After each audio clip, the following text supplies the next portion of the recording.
you, in front of a live studio audience from the lovely Archipelago Productions studio on Stirling Road in the heart of Toronto, it's BND TV. Joining us on today's episode are Annie Luján, Ken Hall, with musical guest Raha Javanfar, and I'm John Millard. BND TV is brought to you by Bad New Days, creative producer Victor Pokinko. And now, introducing your magnificent host, Bad New Days artistic director Adam Paolozza and local pedant Gregory O. Hello, everyone out there in the digital world. I'm Adam Paolozza. Hi, I'm Gregory O. And I'm Victor Pokinko. And welcome to BND TV. Now, what we want to do with these episodes in this program is take some of the artists that we work with, that we admire, some local artists, some from out of town, and just give them a platform to shine, eh, Greg? Yeah, because some of these artists don't necessarily get that platform all the time. Yeah, our concept here is thinking Graham Norton meets Inside the Actors Studio, meets Dick Cavett Show, meets a bunch of physical theater performers. Yeah, and we just want to amplify, give a spotlight. We're going to have a great conversation today about clown and improvisation. I'm really excited about our guests. We've got Ken Hall. He's, as I mentioned, he's a clown, he's an improviser, he does film and TV. He's also a motivational speaker. Wow. And Annie Luján, who is an actor, improviser, and a clown as well. They're probably going to have us in stitches. I can guarantee that. Let's throw a big welcome out to them. All right, Annie Luján and Ken Hall. Hey, Victor, how you doing? Hey, good to see you. Hello, Greg. How are you? Annie, pleasure as always. Great. I'm glad you made it. I know with all this construction in Toronto these days, it's hard to get anywhere, right? Makes it tough. Sure does. So, welcome to BND TV. What's new, Annie? I hear you're coming from Prince Edward County on, is it, my notes say correctly, Sheep Island, is that correct? Yes, I do sometimes live on an island of sheep. It's a farming island. There's like 2,000 sheep there. And I lived there for like 4 months last summer. My partner was the shepherd. I was the shepherdess. These are all your sheep. They're not, well, they're my partner's cousin's sheep. Yeah, not my sheep. Okay. Right. Okay. Must be easy to go to sleep there, though, eh? Like, Yeah, I'm just They're counting. having any It takes problems. a long time to Yeah. get through them all. Did you have a favorite? I did. Yeah. Yeah, there was one, his name was David, and he was a house sheep. Sometimes when lambs are abandoned by their mothers, you have to like literally take them in and like care for them.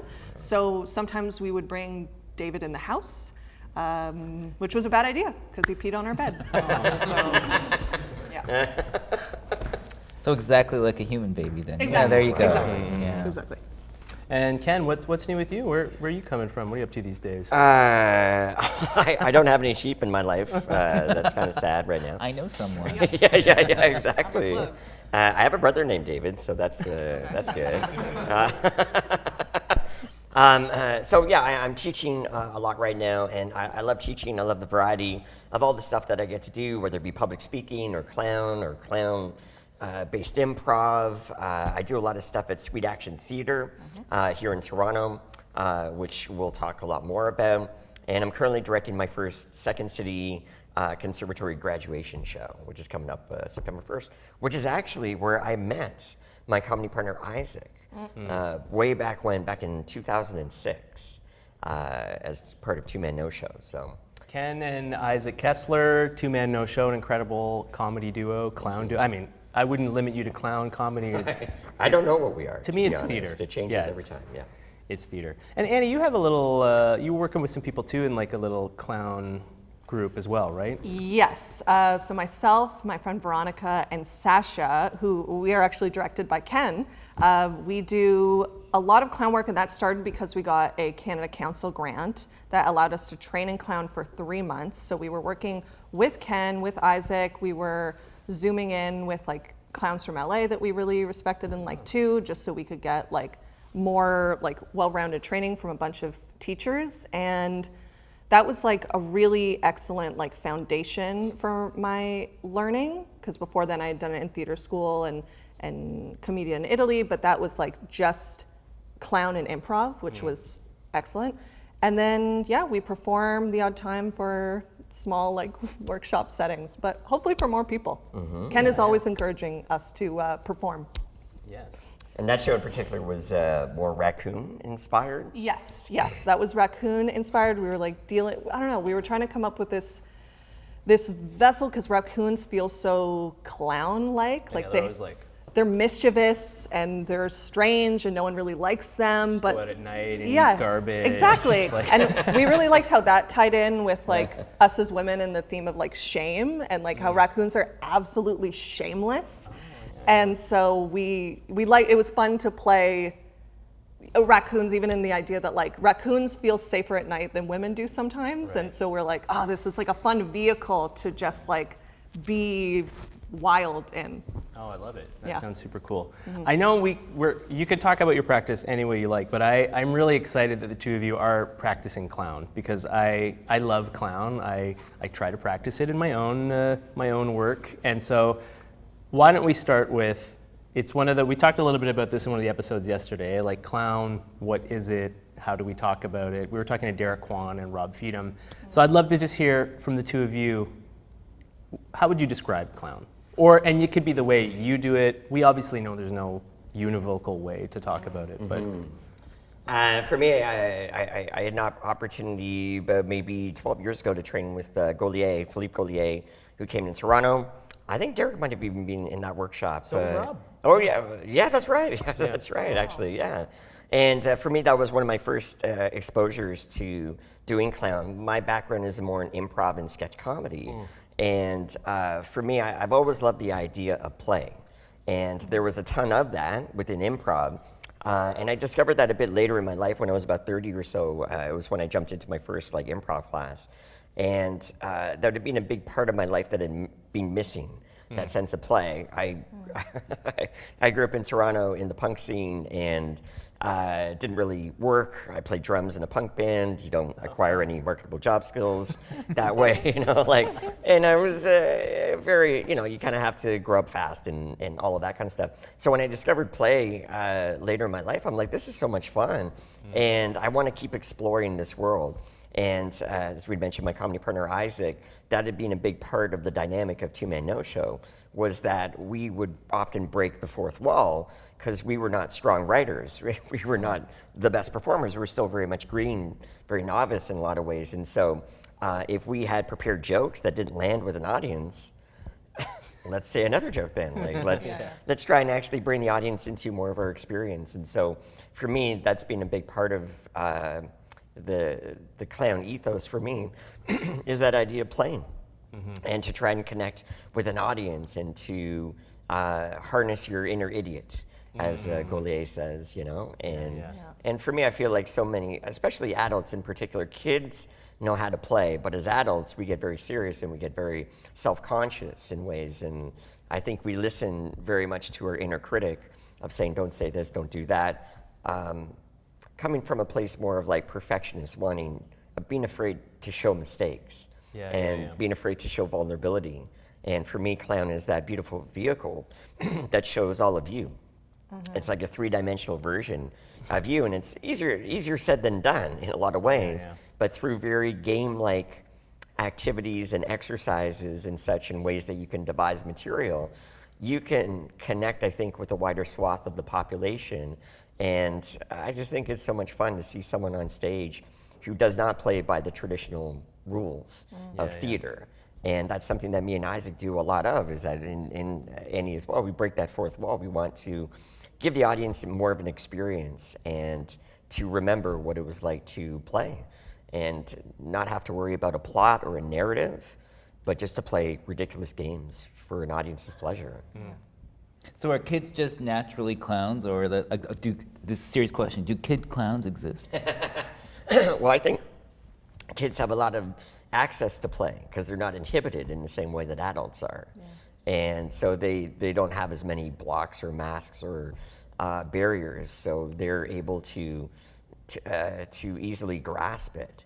And they don't care as much. When they get teenagers, then they start caring. But it's very freeing. I love teaching and introducing, whether it be improv or clown or play, to adults, because it's like, it's so funny to see how novel it is for them and how quickly they revert back into being an adult and being very serious and all of that kind of stuff. So for me, in the simplest terms, it's like for a performer to get up on a stage and to make an audience laugh or to make them feel something. And I feel that, for me, I feel like that's the simplest version of clown. And I think kids can really understand that. And as adults, I think it's just really good. It's good theater training, but I think it's really good for you as a person. Oh yeah. To, you know, and we can talk a lot more about that, but that's how I see clown. Yeah. Just before we get to you, Annie, I just want to say something to your question too. I remember in my training, when at the school that I went to, clown was at the end of it. So it's sort of like you go through the journey and then you can do that, because it requires being comfortable with your vulnerability, being comfortable with failure. And I think traditionally, like in the circus, like kind of where clown comes from many places, right? Like commedia, and every culture I feel like has an analog for that. But let's say the European tradition that I'm coming out of, it was the older acrobats that couldn't do their routines anymore. They would become the clowns. And then they also had more life experience, so they were able to, you know, bring that depth and vulnerability. But okay, so before we move on, I want to just follow up a question with you, because I think this is an interesting point for people that devise and are doing clown and comedy stuff like that. Improvisation and fixed beats. Yep. So how much do we pre-prepare? Like, tell me if you agree with this as a starting point, and then feel free to. I find, like in my work, the more that we rehearse, well, let me actually back up. During the process, we improvise, and I'll say, Annie, you know, we've worked together before, like I need you to hit roughly these 5 beats. Yep. Then we work, and then over time things, you know, kind of sediment into what it is. But when we're performing, I find the more we rehearse and the tighter is, the more space there is for improvisation. Because I know that if Annie's taking a little longer in this moment, I can compensate, I know where we're going. I mean, that's one setting in a more fixed theater setting. Agree or disagree or go off on a tangent, but for you, when you think about mixing preset beats and improvisation, how does that work? It's, you even using that example, it feels so dependent on the show and who the scene partners are. So, for example, usually in my work, if I was by myself or with my 2 collaborators who I usually work with, we would know the beats, we would have played a bunch of games and had a bunch of things lined up, and we know the framework of the game starts like this, and by the end, we want to get an audience member either into this state or doing this one specific thing. And we have this, from rehearsals, like this whole like catalog and repertoire of like how to get there. There's a million ways to get there, but doing clown, I would always prioritize what that person gave me on that day, because ignoring it or trying to like guide it too much would just like, it would throw away the magic of even involving them. So I would always prioritize that, and ideally you would be like such a strong improviser or clown that like even if it didn't get to that point, and the audience is loving what's going on, you would forget the beat, right? And and just take that, and then if you're by yourself, I guess it's easier, because then you would just be like, okay, my 3 different brains are working right now of like, okay, so I have to, that beat is gone. How am I gonna get to the next beat and make it feel natural while still honoring that this person is being so vulnerable on stage with me and like playing this game with me? And then this other brain of just also trying to be funny and knowing that like you have this whole other audience that is, you know, needs to be listened to as well. Yeah. I think what you said is really important about context. Like, what is the context of the piece? Yes. Yes, because if it's a rehearsed show with lighting cues and all that, you have less wiggle room. But I think maybe it's even more exciting in some sense what you're talking about, where we're doing a clown show, so we are able to, you know, like you said, vibe with the audience, maybe scrap a beat entirely if something is going really well. Like, to me, that's really exciting. And I mean, as somebody who works a lot in improv and is still terrified to improvise, you know, even in front of people that you know and love, like that's very exciting. And yeah.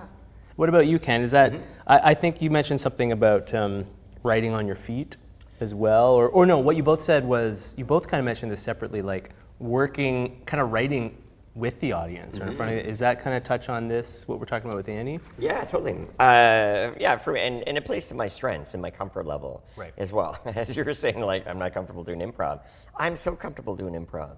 I'm more comfortable with no script than actually with a script. Because I feel with a script, there's more like, oh, I got to kind of get it closer to being right within that. So for me, I'm like, every audience is so different.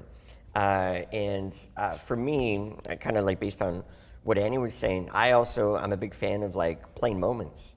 And in one show with one audience, if something's landing, if something's really working, then I love the freedom of stretching it out, of playing that moment. And so what's supposed to follow doesn't really matter as much as that moment that you're playing that's actually landing with the audience. And that was an interesting thing. I remember Golier yelling at me because I would like find a bit of success, and then like as an improviser, I'm like, oh, I got to go to the next thing. And he's like, no, what are you doing? Stop it. You play that one moment and you stretch it out. As long as you're having fun, the audience is having fun. There's no reason necessarily to move on. And when you work a show enough times, you start to find more consistency, and the rhythm, the timing of the comedy gets more sharper, but I'm never beholden to a script, because like I've seen people do shows, and I've been in shows where the script is not good, and it's like I'm aware it's not good. I know it's not good, and the audience knows it's not good. Lots of great scripts in Toronto. Yeah, lots, all Just great, not all always my great. favorite thing to watch Never once in Toronto bad or script. listen to. Yeah. Now Montreal, unfortunately, no. Snap. It's not even talking about Calgary. But that's so funny. But that's the thing, is like, why would you stick with a script that's not working? And my background too is again, and that was how me and Isaac, even before we knew what clowning was, as part of Two Man No Show, we're like, we were figuring this stuff out intuitively. If our material was not good and the audience didn't like it, we will apologize and we will change, because we want to give the audience what they want. And so it just doesn't make. In a way, if I stick to the script that's not good, then it's for me. And it's not for the audience. I'm like, why? The simplest route is to let the audience direct the play. You know, and I understand too that that's not everyone's comfort, but that was something that just became very natural for me and Isaac, and very apparent for the audience, is that we want to follow the fun. For me, play and fun is paramount, and over plot, over narrative, it's playing that moment and discovering that moment as well.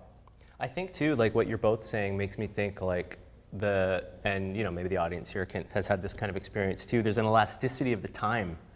In like there's a kind of a feeling of time in certain theater that's like, you know, pick up the pace, or you know, in stuff that's like really well rehearsed. But there's something where we're in that flow state with the audience, right? And like I find, because both of you kind of talked about being present as well as presence in a mindfulness sense, but also in a theater sense, and that kind of dilation of the present moment. Well, it's just as you were saying about like the real deep listening. It is very much like a conversation.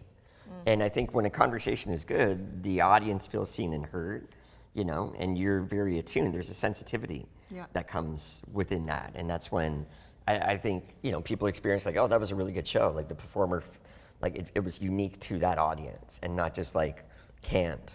You know, you're not going to get the same experience every single time. So I love that idea of elasticity and deep listening, very conversation based. I think that's where the money is. Can I ask you something about, because you both are talking about laughter. So I got a little kid. Laughter to him is sometimes traumatic because he thinks people are making fun of him. That's what he always says. Like people. So how would you describe laughter? Like, I know it's obvious, but what is laughter, and how do you explain that? I mean, for me, like. My nose is bleeding. You okay? Number 11. That's a great question. Laughter. I mean, most simply, outside of just being like an expression of joy, it's just like a release. And that for me is what's really exciting, is to like get really good at the craft of like letting people relax and like letting people have that release. Like one of my favorite clown teachers, his name was Michel Dallaire. he would always talk about how there's like so much tension in the world. Like the world is so tense, and you could say that about any time in history, but let's say especially now, so tense. I don't know. We're tense. Things are pretty. We're tense. Feeling pretty. I'm tense. Everything's fine. Everything's totally fine. Okay, tense. Sorry to derail you. Nope, it's perfect. Tense, tension. Laughter. There's so much tension in Let's laugh. Breaking the tension. And yes, so I would say like in that sense, it's a release, and for me, it becomes so necessary because if we're a world full of tension and there's no release at any point, like that's terrifying. Like you can't go on like that. So as much as for me it's an expression of joy, as a clown, I also see it as an opportunity to relieve tension, and also it's a communication too. Like it's a way of connecting with people. Like everything changes once people laugh together. Like, and if you get a big laugh off the top of a clown show, they feel in such good hands. Like, I don't know, it can do so much for people, and it's, outside of just being amazing and fun. I want to talk about idiot work, but before we get there, Annie, you mentioned something in one of our previous conversations about, I was like, what are some questions that you have about things, Toronto theater, and you mentioned something that I agree with, that why is Toronto, I'm paraphrasing, you didn't say this, but what I would say is, why is Toronto audience, why are they so stuck up? Or why is there, it's true, I don't mean all audiences, I can see. not this audience, of course, but no, like, Montreal, though. no, having, Calgary? Are you kidding me? Oh, they know how to laugh. having toured around, and I talk to companies that tour across the country, they're always like, oh man, Toronto, it's a very silent, upper Canadian, kind of waspy, this is generalization, right? Also, I mean, there is a problem of like what class of people go to what theater based on accessibility of ticket prices and all that, because that plays into it. But like, I have experienced that Toronto is more reluctant to laugh. Maybe the word is not uptight. Maybe let's say, I don't know why, but I do think that is a thing, and I've heard other artists talk about it, and I don't know if that's what you were responding to in your thing, in the questionnaire, but what do you think about that? I mean, for me, Let's go there. let's go there. Yeah, let's let's go do there, it. you We're doing guys. For me, it's more that there's like this sense of satisfaction in Toronto theater that is comedic, with like one big chuckle, and we're a comedy. Like one laugh, and like, oh, now we're a comedy, and like a few chuckles throughout. Just even like the orchestration of it, just a few laughs throughout, and then one big laugh, and then that's enough. We laughed enough. And like as a clown and an actor, but as a clown primarily, like I'm so not satisfied with that. Like I am not having a good time at like Toronto comedies because there's no like rigor to the comedy. There's no chasing after it, and maybe that's partly because it's so scripted, and like if you know the audience is loving something, maybe you can add a few more things in to really get them over the edge.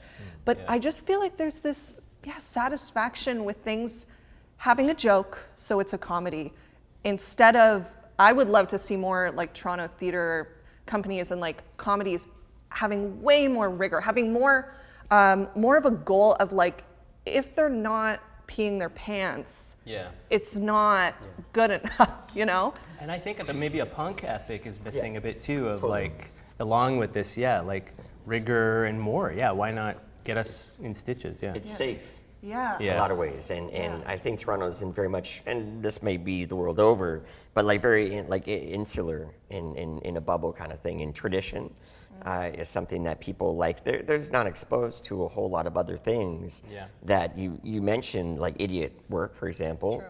That's starting to change things as ideas get imported to other places, and people such as all of us get inspired by that to create different and new works to present to an audience. So in some ways, you're teaching an audience that there's more out there than just the regular, one laugh or something like that. And I think maybe Toronto, I could be wrong, but maybe Toronto theater is playing to specific demographics. I work at Second City, I teach there and perform there, and I know that their audience is again very specific, and they know their they know their voice, they know the point of view, they know their audience, and so they're able to communicate that. And that's why they just literally, 2 weeks ago, just celebrated their 50-year anniversary, right? So it's a well-oiled machine. They know what they're doing. But again, I think that a real healthy dynamic, and it is a bit of a punk rock ethos, and I kind of made that connection when I'm like, I get bored with how a regular improv scene, I've been doing improv for like 20 years now, and I'm like, I've done so many office scenes. I've done so many like kitchen scenes, you know what I mean? I want to go into the audience. I want to shake things up. I want to give the audience something very, very different. And that's the stuff that me and Isaac do because we didn't fit into the traditional mold. Of like, for example, like Second City, it took me 10 years to audition for Second City before they're like, actually, you're kind of funny. Come on in, kind of thing, you know? And for me, I love that we've created something unique. You know, the stuff that me and Isaac do, this clown prov-y thing, this hybrid version of, you know, improv, clown, sketch, all that kind of stuff. And I think that that's what we need to do more of. And we mentioned Sweet Action Theater at the beginning, is a place I think that is starting to really build a different voice within the Toronto theater scene, particularly comedy, and embracing ridiculousness, clown, idiot work, things of that nature. So it's very refreshing, and I just think we need to get more of it out there. Yeah. Go for it, Can I yeah. add one more thing? Please.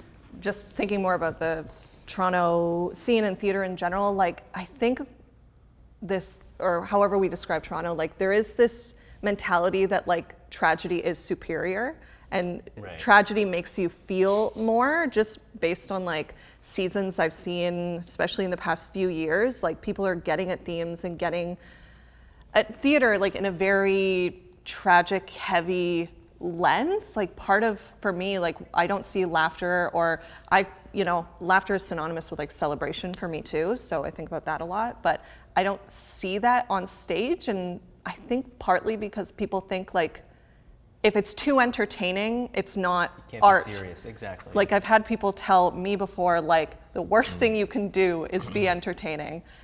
And I completely disagree with that wholeheartedly. I think like, how dare you not entertain me while also getting whatever thing across. Like, I just don't get why some people are moving away from entertaining or laughter because it's not good enough or something. I think that's wrong.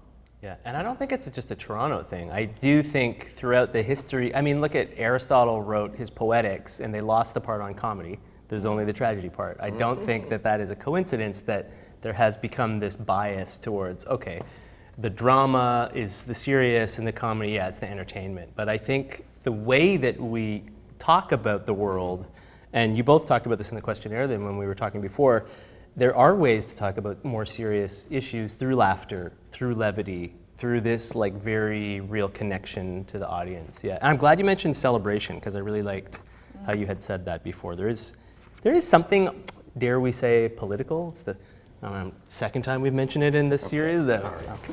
Ken's like, let's get into it. Well, Ken, you talked about like taking more risks, but what are the natural consequences of failing then? Is it not getting a laugh, or offending someone, or peeing your pants? And I don't know, what is going on? Well, I mean, I don't know. When you take risks, you get rewarded. There's, but if you don't fail, take them, what are the consequences of failure? Well, I mean, in the context that we do, I propose something, it doesn't get a laugh. So it's just not getting the consequence. Well, I mean, or not a good review, or there are, I suppose, some consequences to that. But I think there is much more to be gained by taking a bigger swing at stuff, especially when you're on a stage, when you got paying audience in front of you.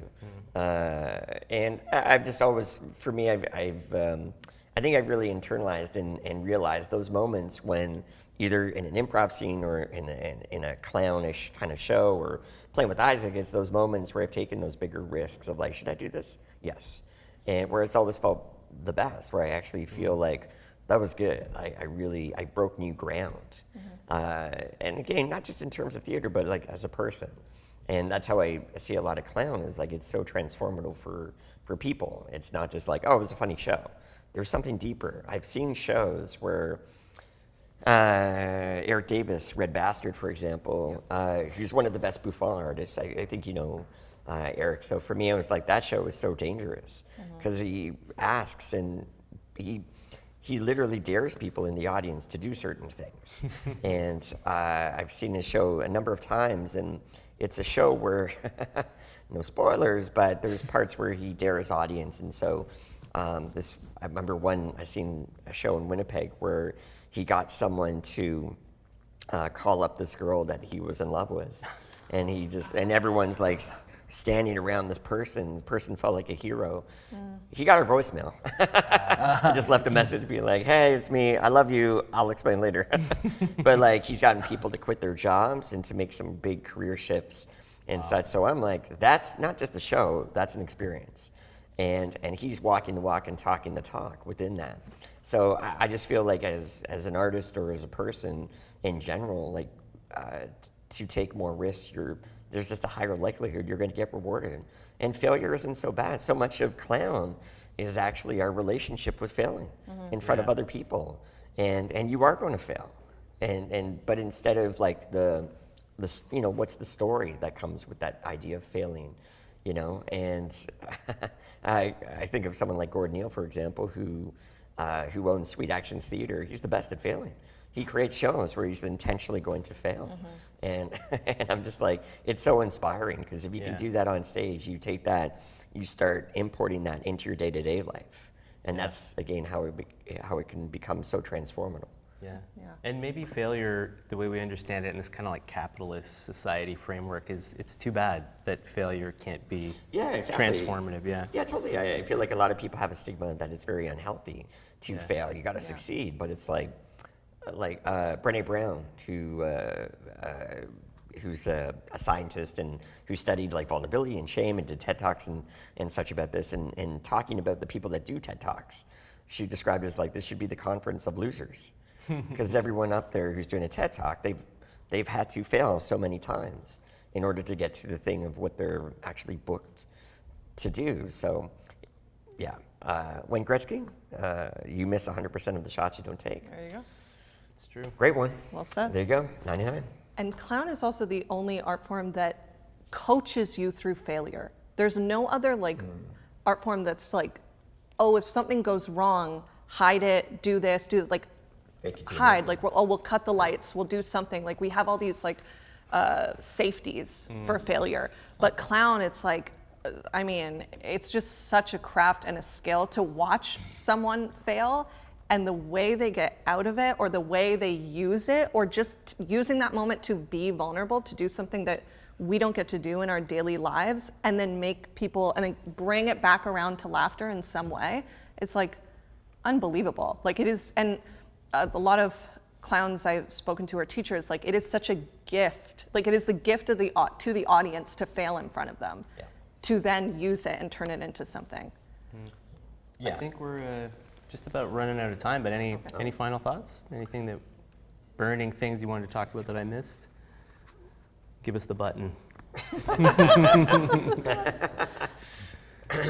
It's very inspiring to talk about this, all of this, and there is a sense of like bravery in a way when you get up on a stage and you propose whatever it is that you're going to propose within that.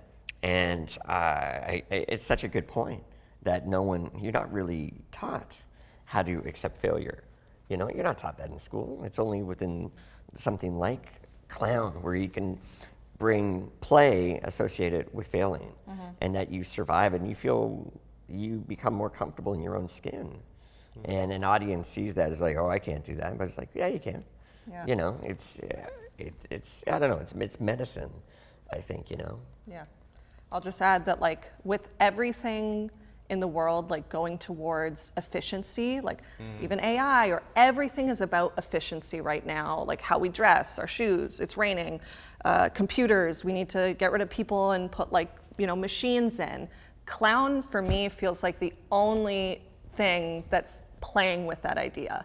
It's like, we don't want efficiency. We want the most complicated human way of getting from A to B that's gonna screw up a million times along the way, and have that celebrated.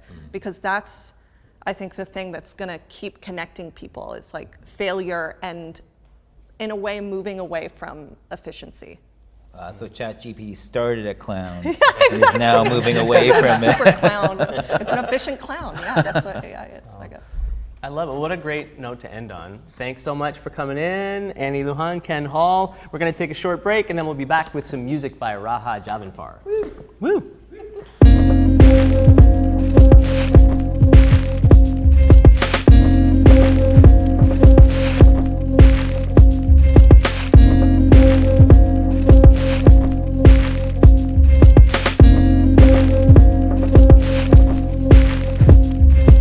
She is a violinist, pianist, bassist, vocalist, actor, songwriter, composer, bandleader, music director, and a lighting designer.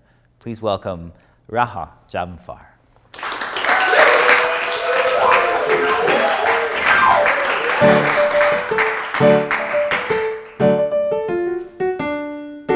The landlord is knocking, the tax man is calling, the phone bill is past due. The heater is broken, the furnace is smoking, the internet is cut off too. And my baby's gonna left me to weep or cry. I ain't got time to look him in the eye, I got bigger fish to fry, yeah, I got bigger fish to fry. The roof is leaking, my car is squeaking, nothing but mustard in the fridge. The laundry's reeking and I am freaking out to land up under the bridge. And my baby's gonna left me to weep and cry. I ain't got time to look him in the eye, I got bigger fish to fry, yeah, I got big fish to fry.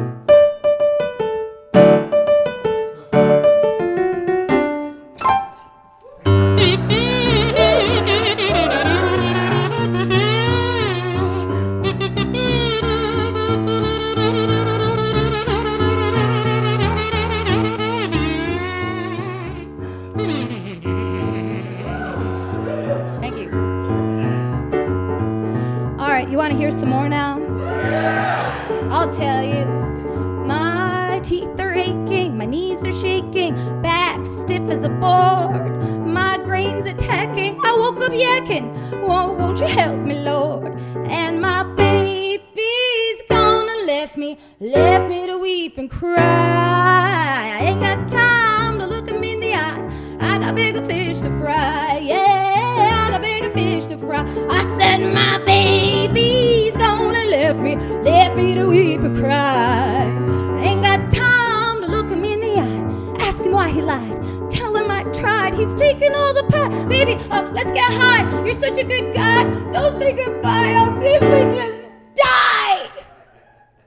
Nah, I got bigger fish to fry, yeah, I got bigger fish to fry.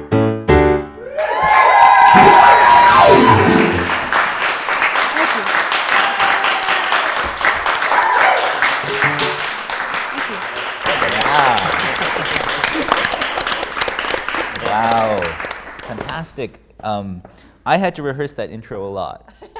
Oh yeah? So how do you describe yourself at parties? Like how do you position yourself as an artist? I had to rehearse that song a lot for the record. It depends on the content. It depends who I'm talking to and what kind of job they're going to offer me. But yeah, I think musician is usually my first go-to. I'm always like, I'm a musician lighting designer. And then I spare them the details of. And that's not like something you throw away casually. I don't meet a lot of musician lighting designers. How did you get there? Yeah, well, I was classically trained as a kid. I played violin. That was like my first thing. And I went to this arts high school, and it sucked the soul out of me and like made me hate music. And so I switched to drama because I was like, those kids look like they're doing nothing and having a lot of fun. And so I decided to be a drama major. And right? What school is this? Don't worry, we're not going to drop. I already promised not to drop all the names of the things I hate during this interview. A school in Toronto with a arts program in it. And so I switched to drama, and then that kind of just like, you know, spat me into a post-secondary theater program. And I didn't want to be an actor, so I thought, well, maybe I could like do production stuff. I actually wanted to be a director. I fancied myself a director. And so I was like, maybe if I learn about design and all this stuff, I could be a better director. And so I went to another school that shall remain unnamed, and that school spat me out a lighting designer. I don't know, I was just kind of like, this is fun, it's cool. And then years went by and I was like, something doesn't feel right, and it felt like I still didn't have a soul. So then I realized, oh, music is missing from my life. So I kind of like brought that back in, and then I became like all of those things at the same time. Wow. And so how would you, if you were to sum it up very like simply, what is the difference from going from classical violin to theater? How did that free you up, and how did that also, maybe, I don't know, what were the downsides of that? Yeah, I think that at the time in my life when that happened, it was crucial for me to actually find a way to be more expressive and freer and actually find myself as an artist, just because I think traditionally so much of the classical training, especially for children, is so rigid and so limiting and so the opposite of freeing. But I think that as an adult and with a lot more maturity on the subject, I could see how a classical training can be just as expressive and just as freeing, and could also make a person a fabulous artist. But at the time for me, it was really key because I was a shitty am I allowed to swear, by the way? Yeah, you just did. So we're allowed. I was just like kind of like not a good kid as a teenager, and I had just a lot of stuff that I needed to get out. And the theater program allowed me to do that at the time, and to like also not do anything half the time and get away with it. Which theater program was this? Because mine was, So we were. It was a long time ago. I don't know. Things are probably very different now, but yeah. But now I still have all those core values and principles that studying classical music taught me. And those were key later in my life to be able to go back and have like rigor in the way that I practice my art, whatever it may be, to be able to set times during which I have to like practice something and use repetition and discipline and all these things to achieve it, that I'm really grateful to have built into my like deepest systems. You can't shed that stuff like once it's, you know, really embedded. So You allude to your teenage years, and when when we were talking about this interview before, you put in a little anecdote. That's right. Yeah. Can you tell me about that? Just share it, because it's so beautiful. Yeah. Well, I had a hard time. It was really rough. Things were really rough for me as a teenager, and I think I was just very lost and didn't know who I was or what the world was or why we exist. And I think it was very evident that I was really struggling with a lot of depression. And one morning, I opened my door and there was a little yellow sticky note that my dad put there that said, "We will be saved by art, Dostoevsky." And yeah, I was a dramatic kid, and this thing was like this sign at the time. And my dad plays a very important role in my life when it comes to my relationship with the arts.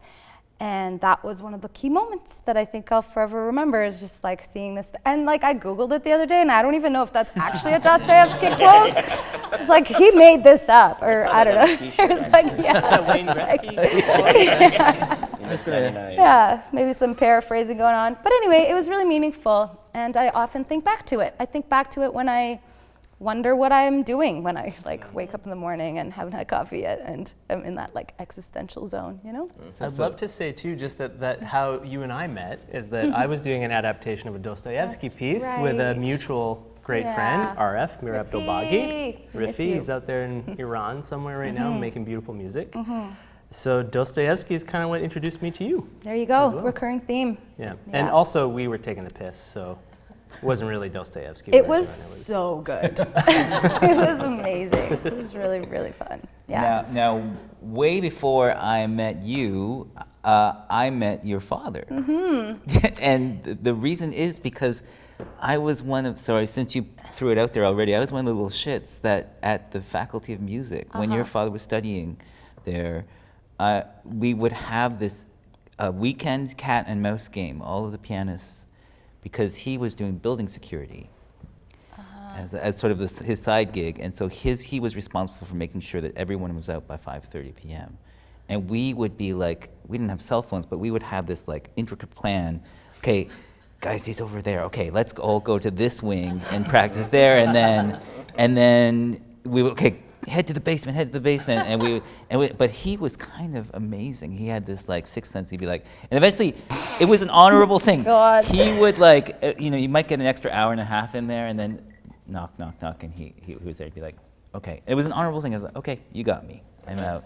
And the weird thing about that is that I actually had that job later, like a couple years later, and I was, but and he did this amazing thing. He would go for runs in his practicing, and I think that was like totally like ahead of his time, because now everyone's like, yeah, go for a walk, break up your practice time, don't just do. And he was like he would do about 50 minutes of practicing, go for a quick jog, go back to it.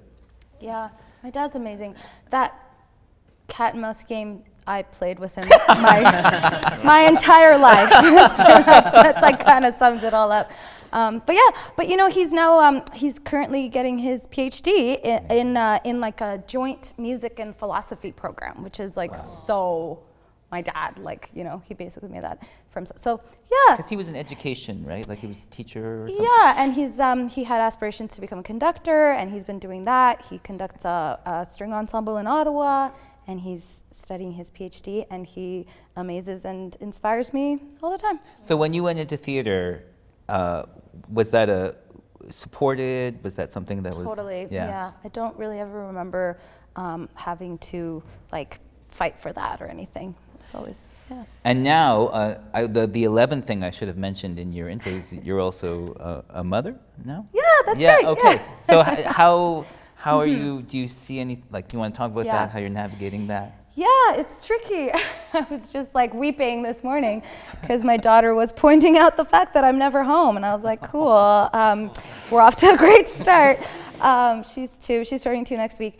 Being a parent in the arts, it's really special thing. I find that it's kind of changed my perspective as an artist and what matters to me and like what it is that I want to say with my art, or you think all the time about where we're headed in the world, and that used to mean one thing, and now that there's like a child in my life who's going to inherit the world after I'm not there, is even bigger an issue to think about on a personal level. It doesn't change the like global way of looking at it, but personally it really affected me. And so it's really special. And then there's like the issue of childcare.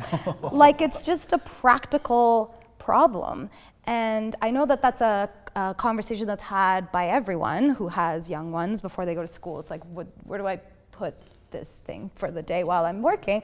But with artists, like we have such weird hours. If you're so lucky to basically win the lottery of daycares and like get a spot in a daycare in Toronto, it still doesn't solve the fact that like I have to be in tech at a theater until 11 p.m. or my partner and I are both musicians and in the arts, and if he has a gig at night and I have a gig at night, like childcare is a really big thing. And I do want to give a shout out to the theater companies that are really taking this seriously and making a huge difference. There's like childcare stipends now available on top of our fees, and some places are I did this gig music directing a children's show for Carousel Players. I will proudly say the name of that company in St. Catharines.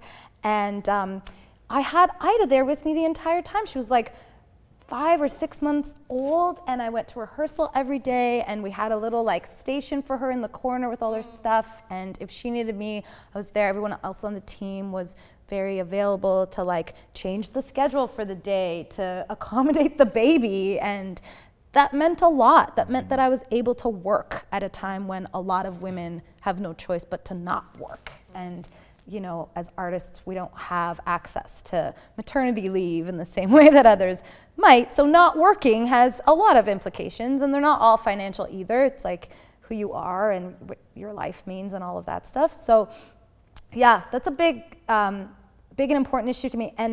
And you're seeing a lot more progress on that front, I find, in the theater community. And I have to say that the music world has yet to, from my experience, kind of catch up with that. Let's talk about the music. No, Yeah. no, it's you bring Which establishments do we want? Yeah, Balancing act too is yeah, an exactly, initiative. exactly. And you bring up a good point. You know, like when you're younger, if you don't have kids, or even when you're just coming out of school, you have a lot more time, and that's what we have. So when if you're doing a music concert or a fringe show, it's for some reason makes logical sense. I'm going to spend 60 hours a week just working on the show. I'm going to write it, I'm going to produce it, or whatever, and you pour in your time. Yeah. But then there is balance in life, and when you have a kid, it's like suddenly, wait, actually, maybe I don't want to spend my whole life working on art. Yeah. Yeah, absolutely. And it's a tricky thing because sometimes the art really calls for that. And sometimes our hearts and minds as artists call for that. And you want to be immersed in it. You want to be spending every waking minute. And sometimes it's hard to kind of shift gears and be like, okay, now I'm just going to kind of focus on my family. And it might feel at that moment maybe a bit more like a chore, especially because kids, as I'm sure you know, take a lot of energy. Yeah. And so if you're exhausted from working, it's really hard to then like give this little kid all of your focus and your love and everything you have in that moment.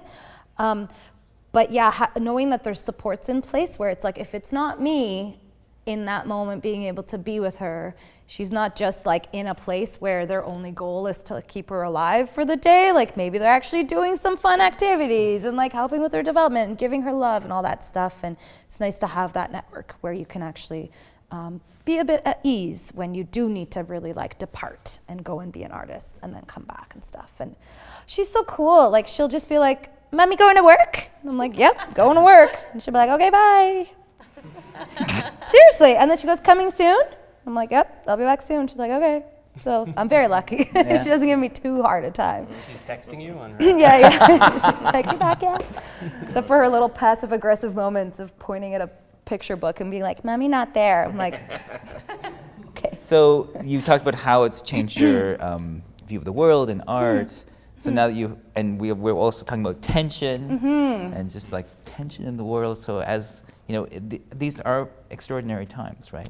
So how do you? What's the place of art in this world where you suddenly have a young little child, a person, a thing that is going to, you know, grow up, hopefully to be an adult in a world that hopefully will be something like what is your role as an artist there? Yeah, so I'm Iranian, and one of the things that's really important to me right now is I speak Farsi with my daughter Ida exclusively because I really want her to learn that language. And there's many reasons for it, but one sort of dream that I have is that by the time she's an adult or old enough, she can travel and go to Iran. And I hope that by that time, Iran is a place where she can go and freely travel and be a woman and not worry. And I want that for all the people who live in that country and all the people who didn't have the opportunities that I had to leave. And, you know, this revolution that's been underway there in the last year has really shaken a lot of the Iranian diaspora around the world, obviously. And it's a thing that I struggle with a lot, this idea of like, well, what's my role? And what am I supposed to be doing to contribute to this? And the thing is that as an artist, I actually don't do anything. It's just not what I do as an artist. And I was thinking about this when you guys were talking about this, like the weight of tragedy in the theater and the pressure to be serious and to do things that are like really gonna change the world and stuff. And the truth is that the thing I love to do the most is to play at a bar where people are getting wasted and fucking releasing, right? And like getting it out. And I had this experience recently where I was asked if I would participate in performance, an event that was kind of related to everything going on in Iran. And the person asked me over the phone, she was like, have you written a song about it? And I was like, no, I'm sorry, but I haven't. And I felt really kind of ashamed and like, because it's just not, you know, but then just a few nights ago, I was playing a gig with my band at the Cameron House, and a few of my Iranian kind of fans who come to my shows were there. And like when I play with my band, I scream a lot, just really like scream into the microphone a lot.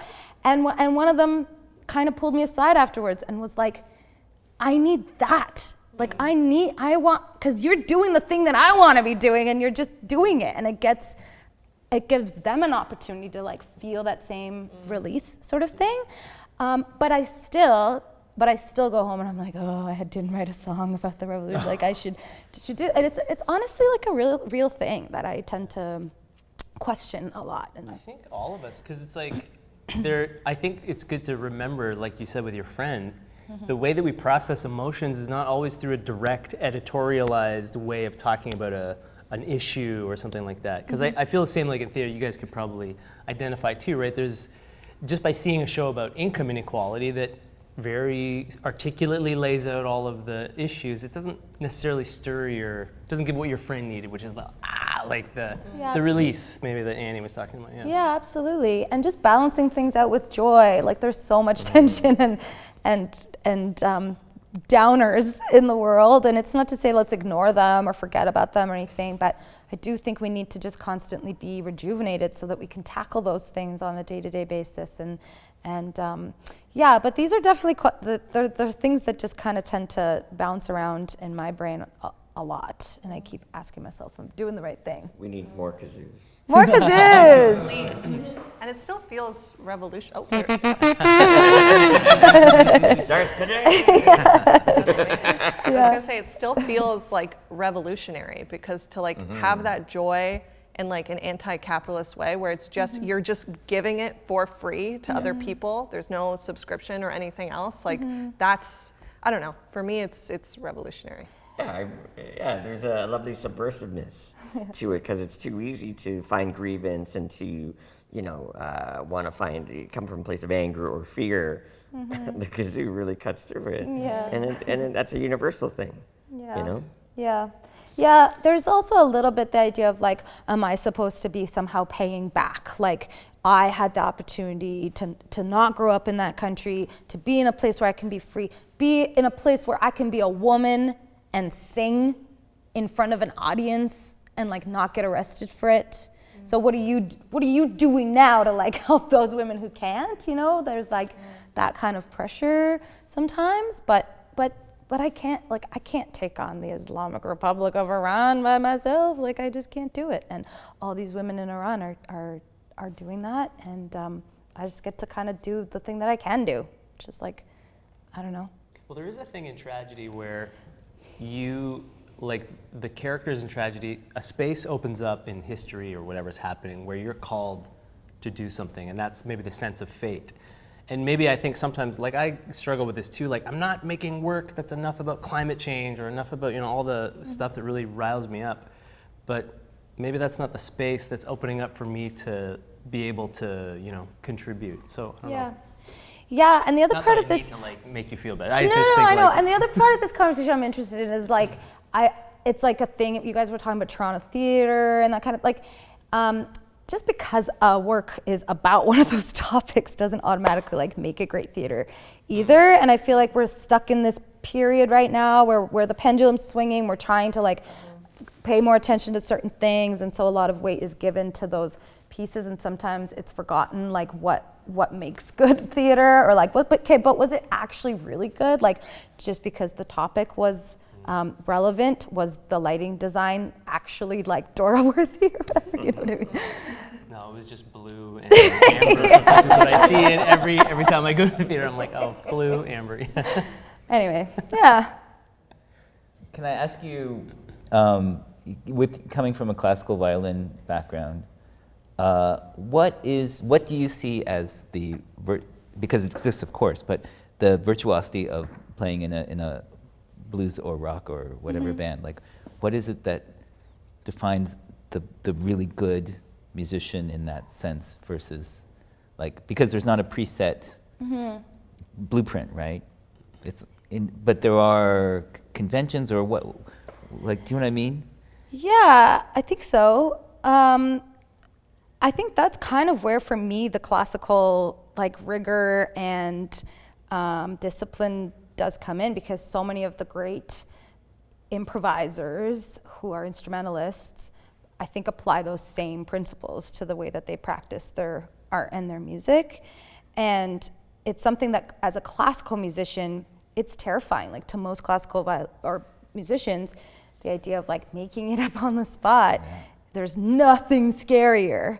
And it's really freeing to kind of take that leap into that world where you can find ways to express it. But the bottom line is, like, you're not actually reinventing the wheel every time you improvise a solo, right? Like, you have a language that you've developed and you have it in your back pocket, and it's just like the order of the way that it all comes out in that moment, which may be expressive, but it's still something that like requires some of that other discipline and like approach to practicing. I don't know if that's exactly the way you're asking your question, but it's a mystery to me in a way, because it's like maybe it's not like identifying clown, but like what is it that makes that guitarist, like that guitar solo, great? Like how do you try to, because part of that is you learn by listening, and you learn by like, oh, okay, but how do you deconstruct it?